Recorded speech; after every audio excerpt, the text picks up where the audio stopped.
Ben Shelton, please raise your hand if you would like to ask a question. Ben, incredibly tough day for you today. I guess amazing performance, but not the result you were looking for. If you can just give us your initial thoughts. Yeah, it's a tough match. Yannick played well, a lot better than me today, and yeah, tough end to a good tournament. Ben? There was some uncertainty. We didn't know how Yannick would be feeling after his injury in the previous round. How did you see his game, and were you also unsure how it would be on his side of the net?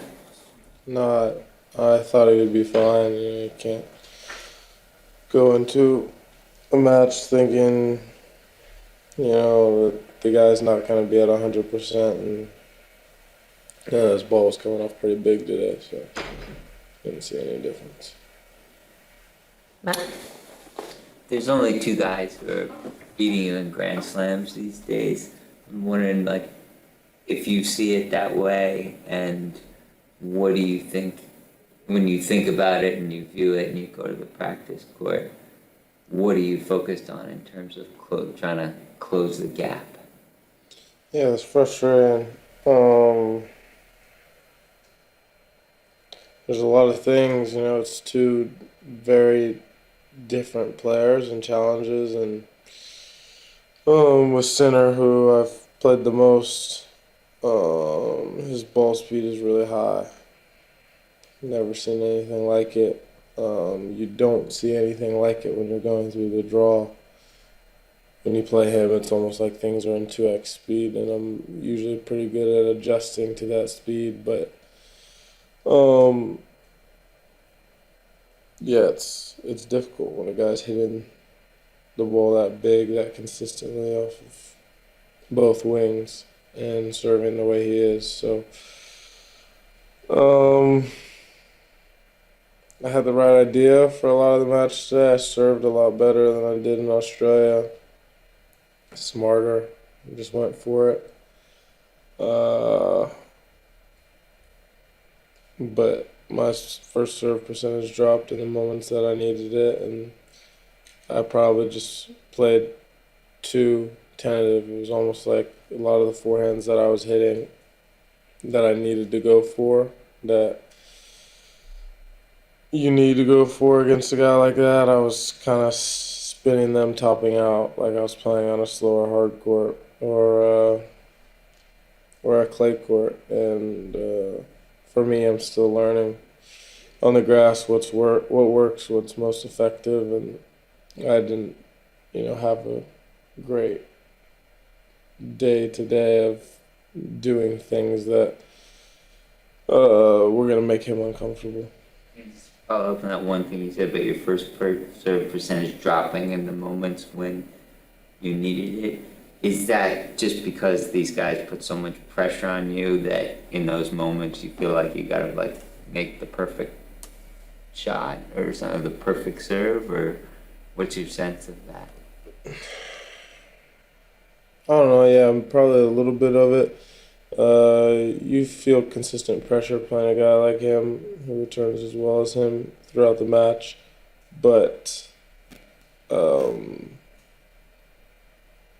yeah, I think possibly trying to go a little bit too big on the first serve in those moments, or hitting it too hard, and my tempo gets quick. I tend to miss those serves in the net, and being able to stay calm and keep my motion the exact same and know that my normal service motion, where I go after a first serve, it's gonna show up at 140 on the clock. It's not like I go and hit my smooth service motion, it's going to come off 122. Like, I go for the flat serve and with the smooth motion, it's going to come off 140. But I'm chasing 147 sometimes in those moments, which is stupid.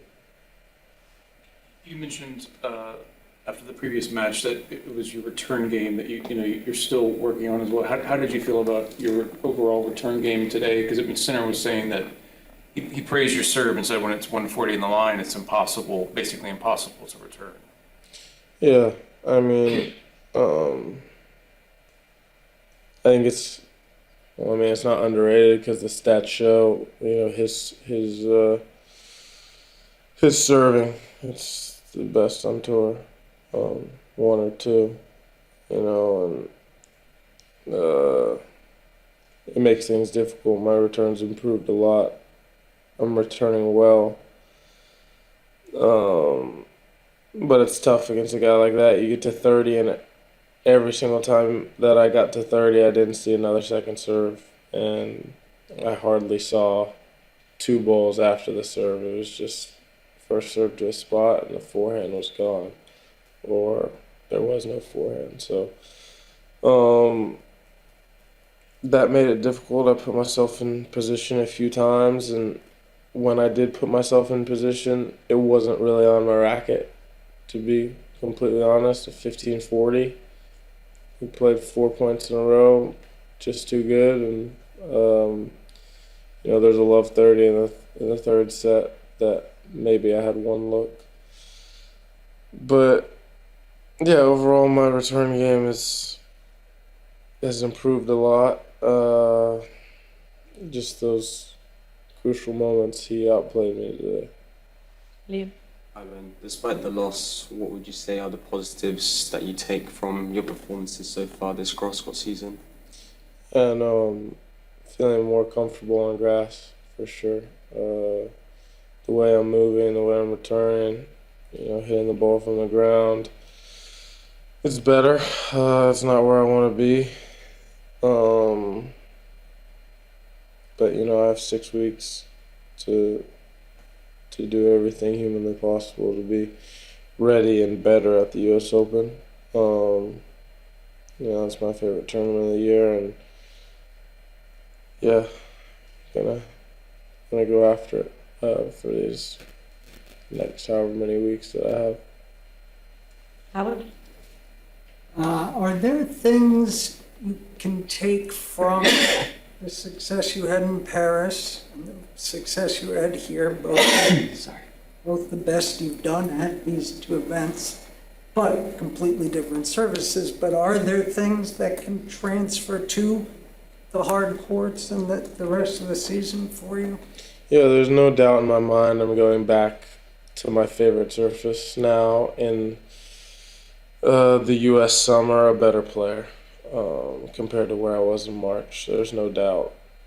Just athletic ability, movement, ball tolerance, shot selection, feel, finishing at the net, return game.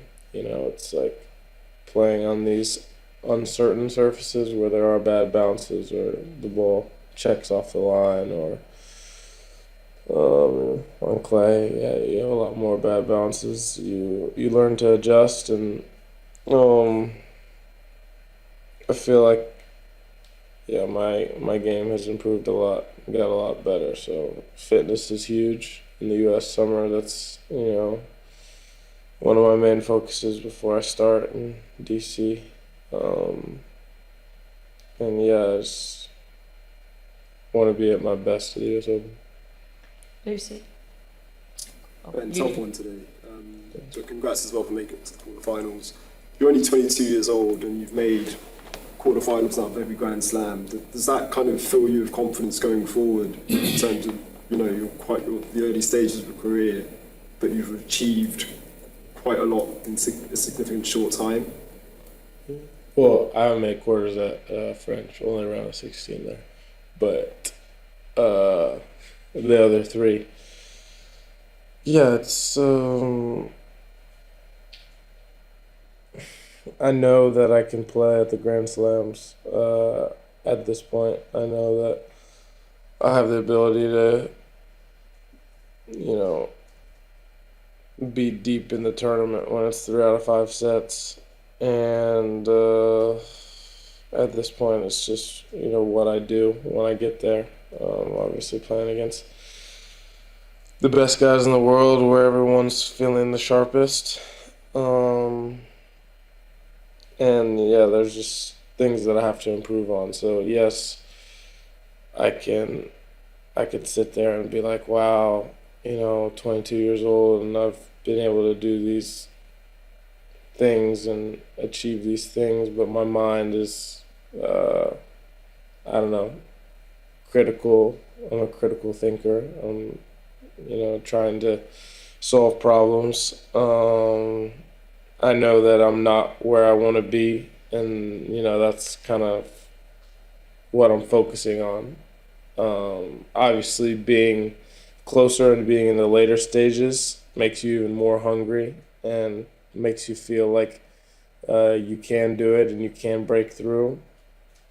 So I'm definitely grateful for these opportunities and runs that I've had to the late stages of these tournaments. But yeah, my mind is just kind of